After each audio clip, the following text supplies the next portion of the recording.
Bonjour à toutes et tous. Alors, cette vidéo a pour thématique la planification de la future saison.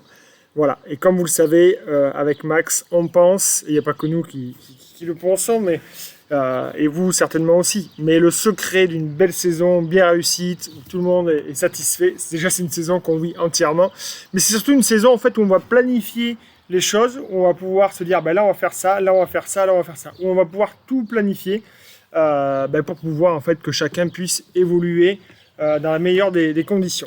Voilà, donc cette planification, on l'a travaillé avec Max et je vous la propose pour l'instant sur Trello en partage d'écran, en partage live puisque vous êtes ici, d'accord. Tac. Et bien sûr, toutes les nouvelles personnes qui voudront rejoindre pourront se connecter ici. Et là, après, ce qu'on fera, c'est qu'on vous fera un modèle sur un système, sur une image qui va résumer tout ça. Voilà, qui sera plus visuelle, plus parlante. Mais là, l'avantage d'être sur Trello, encore une fois, c'est que ça va être facilitateur.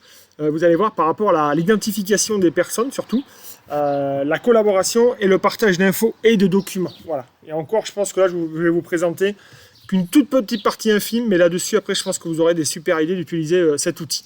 Donc, première identification, effectivement, c'est les super bras droits. C'est en fait les personnes en fait, qui ont le diplôme et le temps à consacrer pour aider au développement du rugby sur les différents secteurs, à commencer par les CTC, les rôles des CTC et des CTL. Et ensuite, sur chaque secteur, ici, on a essayé de fonctionner par secteur, comme vous le savez depuis maintenant toute la saison dernière, pour essayer de se regrouper et de mutualiser certains moyens et éviter aussi certains déplacements qui peuvent être chronophages et coûteux. Ensuite, à l'intérieur de chaque club, on a des bras droits, donc des personnes relais qui vont être sur ce Trello et qui vont relayer les informations. Voilà, et qui vont aider, pourquoi pas, à l'organisation de certaines choses et à la prise de décision. Et ensuite, voilà, l'outil nouveau pour la saison prochaine, c'est la planification. C'est l'outil planificateur. Très simple. Ici, vous avez les items.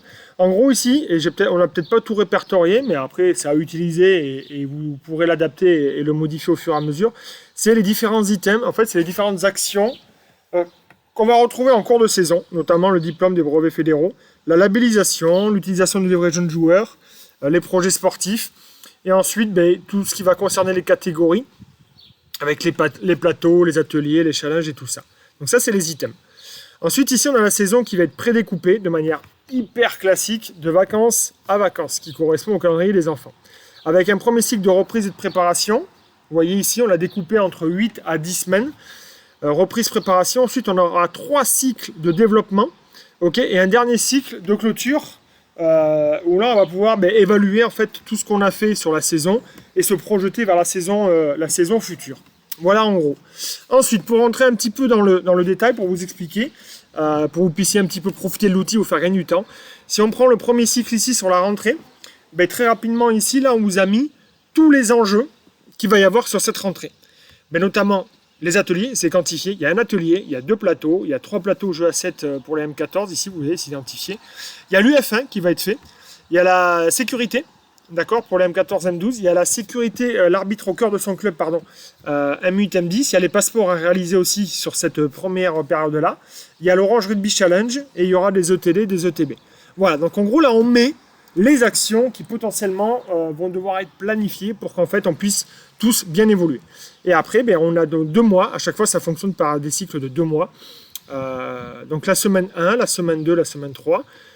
Et voilà comment ça fonctionne. Par exemple, forum des assos, semaine nationale des UDR et tout ça. L'avantage, encore une fois, d'avoir Trello, c'est qu'en fait, logiquement, avec cet outil-là, et ça sera complété au fur et à mesure, notamment par les CTC et les personnes, les super bras droits et les personnes au sein du comité départemental, si jamais vous voulez vraiment utiliser cet outil. Pourquoi ? Parce que dedans, par exemple, quand on voit l'info ici, il est où ? BF, ici, j'aurai les infos sur le brevet fédéral. Tac. Je veux m'inscrire au brevet fédéral initiation découverte. Je vous ai mis le lien et ça vous envoie automatiquement sur la page ici pour vous inscrire. Vous voulez les dates ? Ok, on veut les dates. Elles sont ici en image, les dates du brevet développement. Voilà, donc en fait, tout va être indiqué ici. Vous voulez une VAE, va vous la mettre ici. Voilà, l'idée, c'est qu'en fait, à partir de ce tableau Trello, vous allez avoir toutes les informations. On va pouvoir tout répertorier. Les ateliers, documents sur les ateliers. Ici, on arrive, il est quand le premier atelier ? Il est ici, pam, on mettra, dès qu'on aura l'info, l'atelier, on va le mettre ici. Et ce qu'on pourra même faire, pourquoi pas, ça va être l'organisation des ateliers, ce qui va donner une visibilité pour tous. C'est-à-dire, par exemple, si on prend le secteur, on va prendre le secteur sud, hop, tac, on va pouvoir se dire sur l'atelier, je sais qu'il y a le RS77 avec le RCPN de Nemours, d'accord, qui font l'atelier ensemble. Et je sais que sur le secteur nord, il y a ci, il y a ça. Voilà, on va pouvoir mettre toutes ces choses-là. Donc ça veut dire qu'on va pouvoir à la fois anticiper en mettant les documents, mais après faire une synthèse aussi pour voir un petit peu ce qui s'est passé là-dessus. Donc c'est à dire qu'on pourra très bien mettre aussi les résultats. Voilà, tout un tas de choses après, des photos, enfin après tout ce que vous voulez. Sur les passeports jeux à 15, l'idée c'est qu'ici, vous pouvez vous inscrire. C'est-à-dire très concrètement, vous voyez, hop, il y a plusieurs dates qui sont ici, 6 octobre, 8 octobre, 13 octobre et ainsi de suite. On a mis plusieurs créneaux. Hop, moi je m'inscris là et je sais que le 6 octobre, pour s'inscrire, on peut mettre le nom de son club, GTO, tac, on met l'étiquette GTO.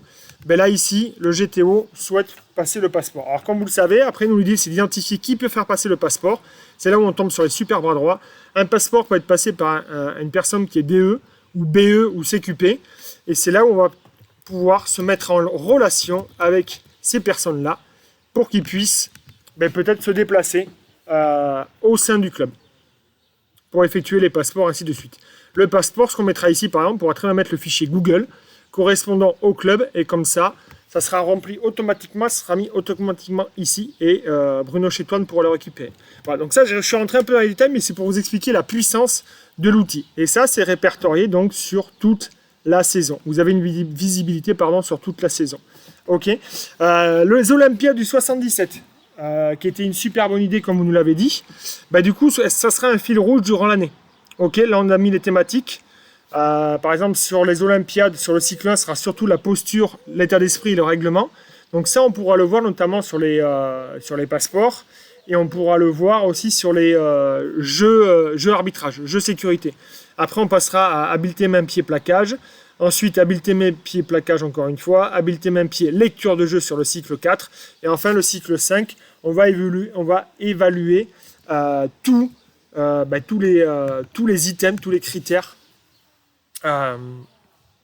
du livret du jeune joueur. Notamment, on n'a pas mis la date ici, mais il y aura certainement la date du tournoi départemental du CODEP. Voilà. Voilà en fait la proposition qu'on avait à vous faire avec Max. Voilà. Donc si jamais vous n'avez pas accès à ce document, vous me demandez. Moi, je vous invite. De toute façon, je mettrai le lien. Je vais vous envoyer le lien aussi. Ça, c'est un document vraiment de partage. Alors après, n'y touchez pas forcément. D'accord ? Parce qu'après, chacun peut y toucher. Mais l'idée, c'est de pouvoir le consulter et aller chercher les documents que vous aurez besoin. Voilà pour cette première partie de planification.